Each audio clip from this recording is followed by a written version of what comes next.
걸어가는 길 원동미입니다.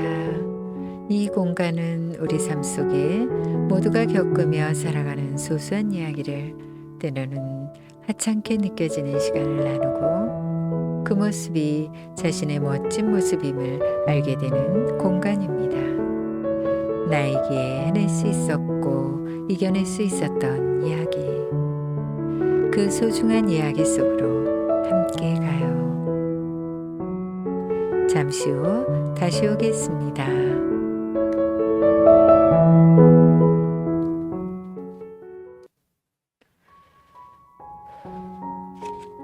제목, 산타 할아버지의 선물. 오래전 아이들이 어릴 때 사는 것이 왜 그렇게 어려웠는지 모르겠습니다. 아이들이 아플까 걱정이 되고 명절, 크리스마스, 소풍이 되면 걱정이 앞섰습니다. 그때도 크리스마스를 앞두고 두 아이가 유치원을 다닐 때였습니다. 평소에 아이들이 갖고 싶어 했던 장난감을 준비하고 유치원에 보냈었습니다. 유치원에서 가정에 방문해 할아버지 분장을 하고 와서는 선물을 주었습니다. 산타 분장하신 분이 오면 아이들은 신기하고 부끄러워 말도 못하고 몸을 비비 틀며 좋아했습니다. 저희 부부는 그것만으로도 감사했습니다. 아이들이 더 어릴 땐 새벽에 준비한 선물을 머리맡에 양말에 담아놓고 잠을 잤고 조금 더 커서는 유치원에 미리 선물을 보내고서는 하원 때 선물을 받도록 했습니다. 그런데 아이들이 크면서 그것도 흥미가 사라졌습니다. 크리스마스가 끝나면 서로서 아저씨가 와서 선물을 주었다고도 하고 할아버지가 왔다고도 했습니다. 어떤 아이는 유치원차 운전하는 아저씨가 온 거라고 했습니다. 저희 부부는 착한 일 많이 한 사람에게 선물 주려고 유치원에서 산타 할아버지에게 부탁해서 온 거라고 말했습니다. 저희 아이들은 믿는 건지 믿어주는 척 하는 건지 고개를 끄덕이며 알겠어. 그럼 우리는 착해서 선물 받은 거지? 하고는 신나게 말했습니다. 그 다음에 큰아이가 수두에 걸려 유치원에 못 갔습니다. 큰아이가 걸리니 작은아이도 수두에 걸렸고 아이들은 집 밖의 활동이 쉽지 않았습니다.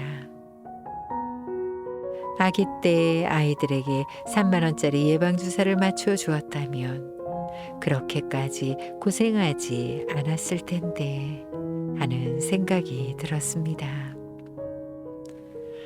두 아이가 아파 식은땀이 나고 힘들어하는 모습을 일주일간 지켜보면서 미안한 마음이 가득했습니다.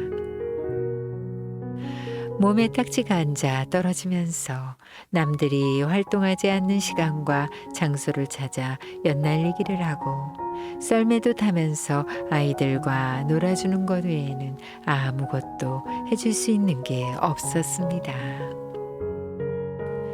아이들은 그때도 불만, 불평 없이 잘 참아주었습니다. 그 모습이 참 고마웠습니다. 아이들은 자기들이 아픈 거 잘 참았으니까 산타 할아버지가 선물을 주냐고 아니면 유치원 못 가서 이번엔 선물 못 받냐고 물어봤습니다. 저희는 갖고 싶은 것이 뭐냐고 물었습니다. 아이들은 자동차, 인형, 그리고 총, 예쁜 옷, 많은 이야기를 했습니다. 선물 받고 싶은 마음에 신나서 말하는 아이들의 맑은 그 눈빛은 저희의 마음까지도 밝게 비추어 주었습니다. 저희는 아이들이 잠든 새 몰래 외출을 했고 갖고 있던 돈을 탈탈 털어 아이들이 원하는 선물을 그동안 그 어느 때보다 가장 가장 좋은 것으로 준비해서 꽁꽁 감추어 두었습니다. 며칠이 지나 12월 24일이 되었습니다. 아이들은 몸에 한두 개의 흉터를 남긴 채 수두가 지나가고 있었습니다. 옛 어른들 말처럼 수두는 꼭 흔적을 남기고 지나간다더니 정말 아이들 몸에 움푹 패인 흉터를 한 개씩 두 개씩 남기고 지나갔습니다. 지금도 아이들의 몸에 그 흉터를 보면 오래전 수두를 앓던 모습이 생각이 납니다. 12월 24일 그날 밤 밖에서 놀다 들어와 저녁 준비를 할 때 남편은 담배를 피운다며 밖으로 나가서 집 앞에 쌓아둔 롤러 스케이트 밑에 살짝 선물을 감춰놓고 들어왔습니다. 그때 아이들과 저는 식탁에 옹기종기 앉아 저녁을 먹기 위해 아빠를 기다렸고 아빠는 생각지 못한 치킨과 피자까지 양손에 들고 들어왔습니다. 저희로선 최후의 만찬처럼 즐겁고 행복한 시간을 보내며 신나할 때쯤 반이 유리문으로 된 현관문을 보며 큰아이가 말했습니다. 아빠, 밖에 누가 왔다 간다. 누구지? 작은아이는 얼른 일어나 밖으로 나가려 했습니다. 정말 언뜻 누가 급하게 다녀가는 듯한 뒷모습이 보였고 막상 밖으로 나가보니 아무도 없었습니다. 그런데 이상한 것은 롤러 스케이트 위에 선물이 올려져 있었습니다. 이상한 생각이 들었지만 깜짝 선물 이벤트를 위해 남편이 집 앞에 올려진 선물을 들고 아이에게 전해주며 말했습니다. 아빠는 아이들에게 우와, 산타 할아버지가 선물을 주고 가셨나 봐. 선물이 있어. 우리 아까 놀고 왔을 땐 아무것도 없었잖아. 그치? 하며 제 호응을 구했고 저는 맞아. 이거 뭐지? 정말 산타 할아버지가 선물 주셨나? 하고는 호들갑을 떨며 선물을 뜯어보게 했습니다. 아이들은 신이나 방방 뜨며 진짜 산타 할아버지가 있다고 나한테 선물을 주셨다고 난리가 아니었습니다. 저희 부부는 의아했습니다. 그 사람 누구지? 집을 잘못 찾아왔나? 그럼 확인을 할 텐데 진짜 뭐지? 하고는 궁금해했습니다. 아이들은 그 다음 날도 계속 그 얘기를 했습니다.